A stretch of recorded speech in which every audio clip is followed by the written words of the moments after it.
Rickshaw चालकों ने विधायक सौरभ श्रीवास्तव से आश्वासन मिलने के बाद भी कोई सकारात्मक जवाब न मिलने पर अब मुख्यमंत्री योगी आदित्यनाथ से न्याय की गुहार लगाई है।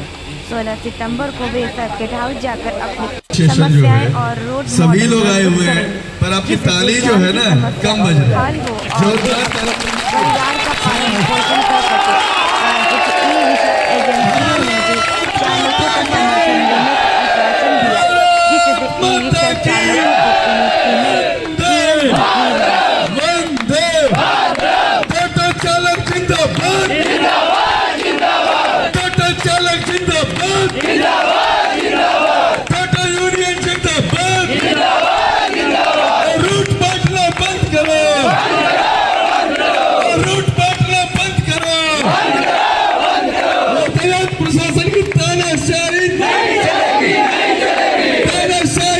लाइन और कैंट पे लग रहा है। तो हम लोगों ने एक बात कही बहुत साफ कि इंग्लिश जो कैंट के सामने जो स्मार्ट सिटी के अंदर में आने वाला बाजार है वो 30% से ज़्यादा चलता ही नहीं है।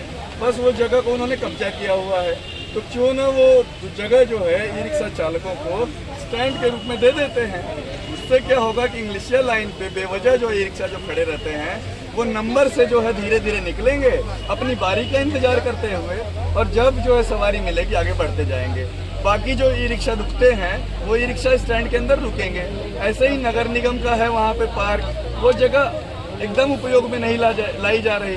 तो अगर आप चाहते हैं कि अगर वहाँ से जाम खत्म हो तो ये एक हम लोगों का मॉडल हम लोगों ने दिया है। दूसरी बात हम लोगों ने कही कि जहाँ जहाँ वन वे किया जा सकता है वहाँ पे आप वन वे बना दीजिए। जहाँ जहाँ पर ट्रैफिक जहाँ से निकाली जा सकती है, तो हम लोगों ने यहाँ से इंग्लिशिया लाइन से लेकर के लंका तक का एक वन वे मार्ग, जो कि आपके साजन चौराहा दिखाना हमें काशी है, अखिल भारतीय रिक्शा चालक यूनियन का आज प्रेस वार्ता बुलाए हैं। क्या गिर जाए राजेश भाई, गिर जाए। माननीय मुख्यमंत्री जी 16 तारीख को बनारस में आ रहे हैं बाबा के दर्शन करने के लिए। जैसा कि हमें सूचना मिला तो हम लोगों ने ये तय किया है कि जो बात हमारे डीएम साहब, कमिश्नर साहब या जो सौरभ श्रीवास्तव जी ने नहीं सुना, उस बात को हम लोग 16 तारीख को टोटो चालक अपने पूरे परिवार के साथ, बच्चों के साथ, माँ बाप के साथ, अपनी पत्नी के साथ, भाई के साथ यहाँ पे आएगा। क्योंकि टोटो चालक अकेले नहीं परेशान है, वो इसकी वजह से उसका पूरा परिवार परेशान है। और साथ ही हम लोगों ने एक अपना रोड मैप भी तैयार किया है। जो जाम का कारण बताया जा रहा था, उस जाम का समाधान रोजगार छीन करके नहीं किया जाए, उसका समाधान सड़क में नियम और व्यवस्था बना करके किया जाए। तो उसको हम लोगों ने एक जो है ये 10 पेज का मैं दिखाऊंगा आपको, ये प्रपोजल हम लोगों ने तैयार किया, जो बार बार हम सोच रहे थे कि माननीय कमिश्नर साहब, डीएम साहब को दिया जाए, पर चूंकि वो हम लोगों से संवाद नहीं कर रहे, ऐसी स्थिति में ये बन नहीं पाया कि हम लोग अपनी बात वहाँ तक कैसे ले जाएं। तो हम लोगों ने ये तय किया है कि 16 तारीख को हम अपने मुख्यमंत्री श्री योगी आदित्यनाथ जी के सामने फरियाद लेकर के जाएंगे कि 25,000 परिवार जो है आपसे न्याय चाहता है, ये सड़क चाहता है, और जाम को ख़त्म करने का जो तरीका है वो हम लोगों ने तैयार किया है। अगर आपकी अनुमति होगी तो हम आपके साथ ये आपके सामने ये हम अपना प्रपोजल रखेंगे, और हम चाहेंगे कि बनारस भी चले और हम भी चलें।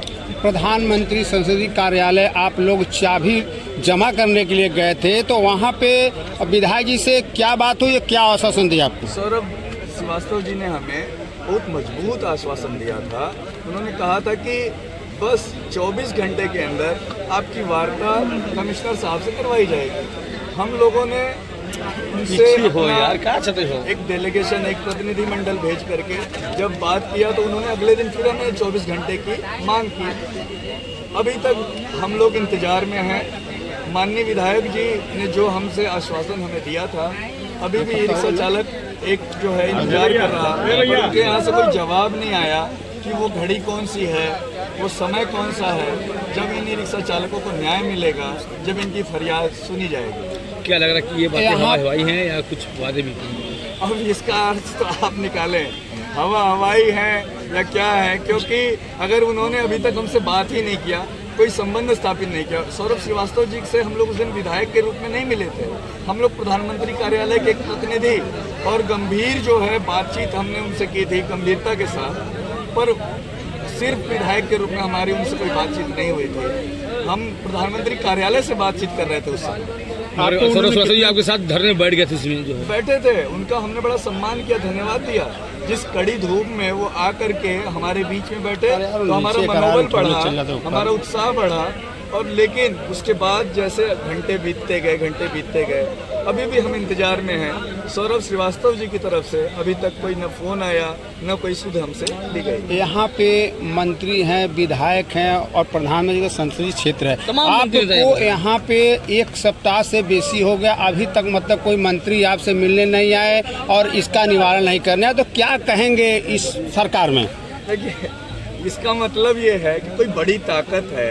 अगर विधायक जी को नहीं सुन रहे कमिश्नर साहब, या कमिश्नर साहब जो हमारा प्रस्ताव भी नहीं सुन रहे, तो इसके पीछे हमें लगता है कोई बड़ा कारण है।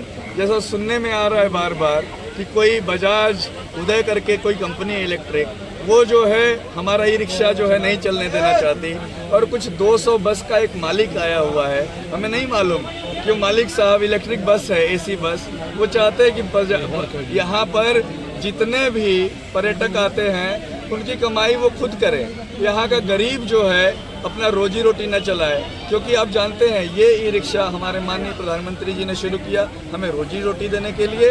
और मैं दोबारा कहूँगा, पर्यावरण की बात कर रहे थे, शुद्ध वायु प्रदूषण और ध्वनि प्रदूषण मुक्त बनारस बनाने के लिए, तो वो ये ई रिक्शा ऐसा काम किया, इसमें उसने अपना कंट्रीब्यूशन किया। अब आप क्या करेंगे? अनशन जारी है, सत्याग्रह जारी है।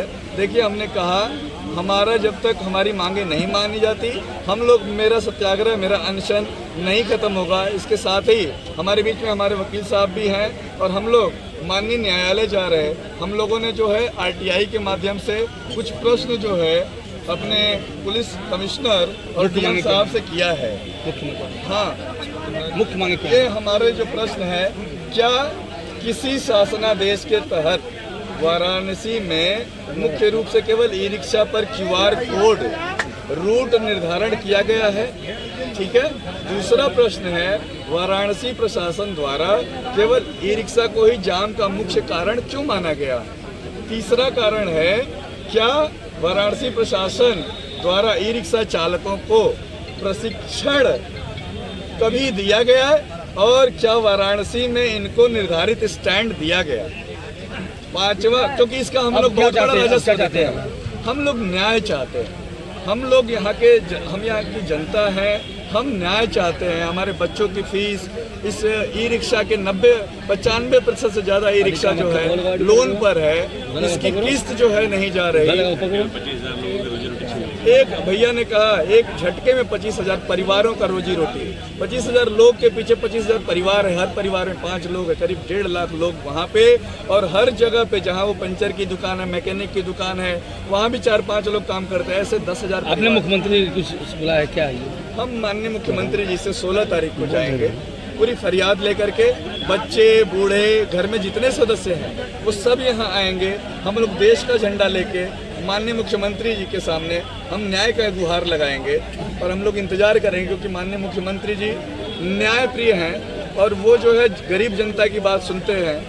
हमें भरोसा है कि माननीय मुख्यमंत्री जी हमारे साथ हमारा न्याय करेंगे। एक बड़ा प्रश्न कि अब जब से आप हड़ताल पर बैठे हैं, जनता जो है अपने आप को बहुत खुशनसीब समझ रही है कि मतलब जो है अब जाम मुक्त हो गया है। लेकिन साथ में जो है कि DM साहब ने QR कोड के माध्यम से चलाने की बात की। ऐसे में आपके ही सपोर्ट में एक ऑटो चालक जो है वो किसी तरह का विरोध प्रदर्शन नहीं कर रहे हैं, तो ऐसे में अब आप कैसे? ऑटो के ऊपर बारकोड नहीं लगा है, किसी कार के ऊपर बारकोड नहीं लगा है। तो इलेक्ट्रिक ऑटो को QR कोड रूट निर्धारण में सम्मिलित करने की जरूरत नहीं उठाई, क्योंकि 2012 के बाद से सिटी परमिट वाराणसी में नहीं आई। तो ये आउटसाइड ऑटो जो है वो यहाँ पे बिना परमिट के पूरे शहर में कैसे चल रहे हैं? तो ये जो प्रश्न है, देखिए जाम का समाधान करना है।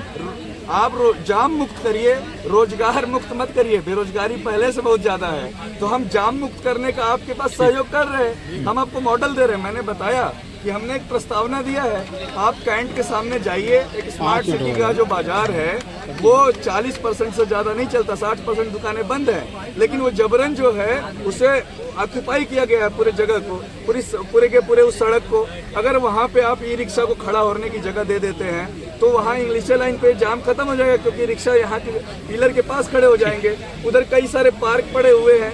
यहाँ का नगर आयुक्त साहब की जिम्मेदारी है उस जगह का क्या कहते हैं मुआयना करना, जो है परीक्षण करना। और नगर आयुक्त जो है, नगर निगम जो है, कोई काम नहीं कर रहा है। विधायक जी, आखिरी सवाल, विधायक जी से बात होने के बाद क्या कोई शासन प्रशासन का कोई व्यक्ति आया था? कोई आता तो हम लोग जो है आपको पहले सूचना देते हैं, अभी तक नहीं आया, इसीलिए जी सिर्फ आश्वासन।